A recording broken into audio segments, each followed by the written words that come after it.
Bienvenue sur la chaîne de Gordon et Murdoch et aujourd'hui nous allons plus loin dans... John Constantine, the Hellblazer. Constantine the Hellblazer.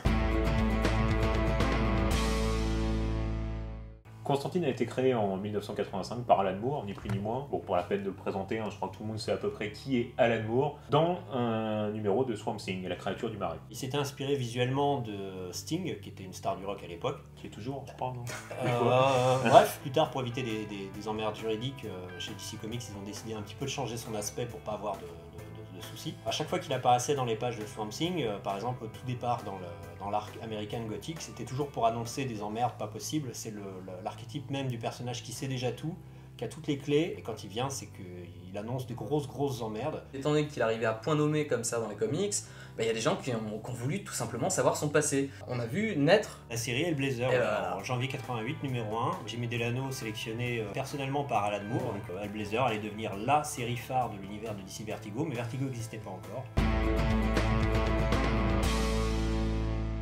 John Constantine, c'est un magicien, il est issu de la classe ouvrière anglaise. C'est un détective de l'occulte, il est très intelligent, il est capable de manipuler à peu près tout et n'importe quoi. C'est un escroc, il n'hésite pas un petit peu à magouiller tout le temps. À magouiller tout le temps, voilà. Bon, j'ai envie de dire c'est un anglais. Hein.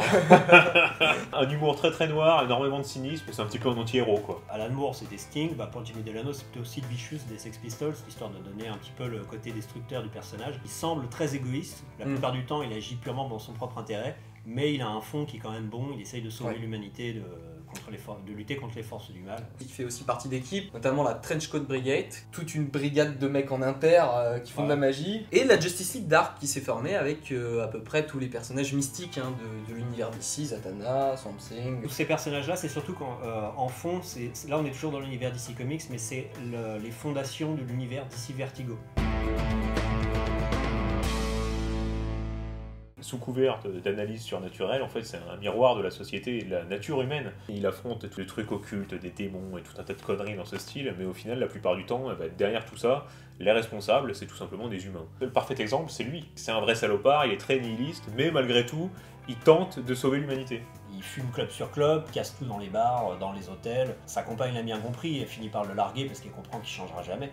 Donc il tombe encore plus bactère, il dort dans les cimetières, il repousse ses amis. C'est clairement la culture punk, le côté no futur.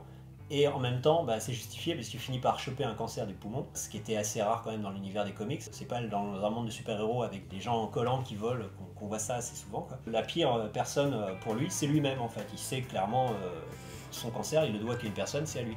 Donc no spoil, mais il finit par en guérir. Et quelques numéros plus tard, il reprend la clope, donc ça lui a pas servi de leçon. Ou alors, il cherche la merde. Je sais pas si c'est de la culpabilité vis-à-vis de ce qu'il fait, ce qu'il est. Il est complexe quand même comme personnage. Malgré le fait qu'il ait un charisme qui soit quasi infini, il a une estime de lui-même qui est vraiment à ras du sol, peut-être même encore en dessous.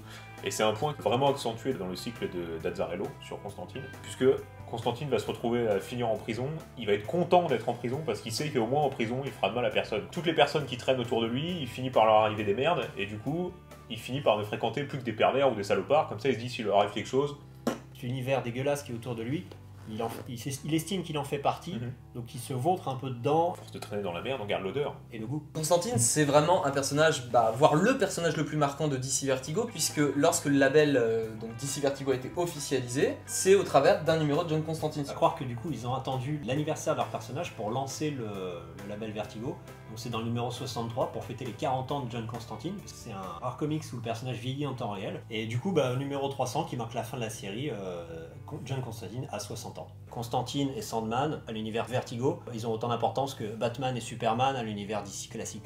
Donc c'est vraiment des piliers de l'univers du comic book. Je vais vous conseiller un film, ça me semble tout à fait logique. C'est un film avec Keanu Reeves dans le rôle principal, donc ils ont américanisé le personnage à l'occasion du film. Donc en plus Keanu Reeves est brun et pas blond. Donc bon, c'est peut-être le seul truc qui pourrait vous déranger si vous connaissez Constantine, mais l'esprit du personnage est vraiment bien représenté. Et puis c'est une bonne porte d'entrée. L'esprit badass est bien là, quoi. Et la série est tout à fait fidèle justement aux comics, notamment sur plutôt la genèse du personnage et les débuts de ses aventures. Certains épisodes sont carrément des reprises de comics. La série a dû s'arrêter parce qu'elle n'a pas fait suffisamment d'audience, parce que c'est trop sobre.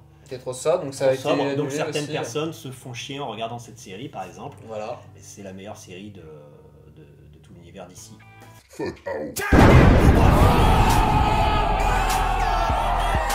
En vraie lecture papier, je vous conseillerais le numéro 63, 40, qui marque justement l'anniversaire de John Constantine. Donc c'est l'occasion de lancer le label DC Vertigo, justement. Donc c'est un numéro symbolique à plus d'un titre. Tout le run de Garth Ennis est vraiment énorme. Par exemple, Dangerous Habits, qui est le run où on apprend que il a un cancer du poumon et comment il va faire pour s'en sortir. Donc il n'y a qu'à regarder les couvertures, ça respire pas les bisounours, hein, et c'est clairement le genre de BD. On veut absolument savoir la suite, mais c'est très déprimant. En troisième, s'il en faut un troisième, il y a le cycle Damnation's Flame. Toujours Garth Ennis. Il se retrouve dans un monde parallèle, une Amérique totalement déjantée, bizarre.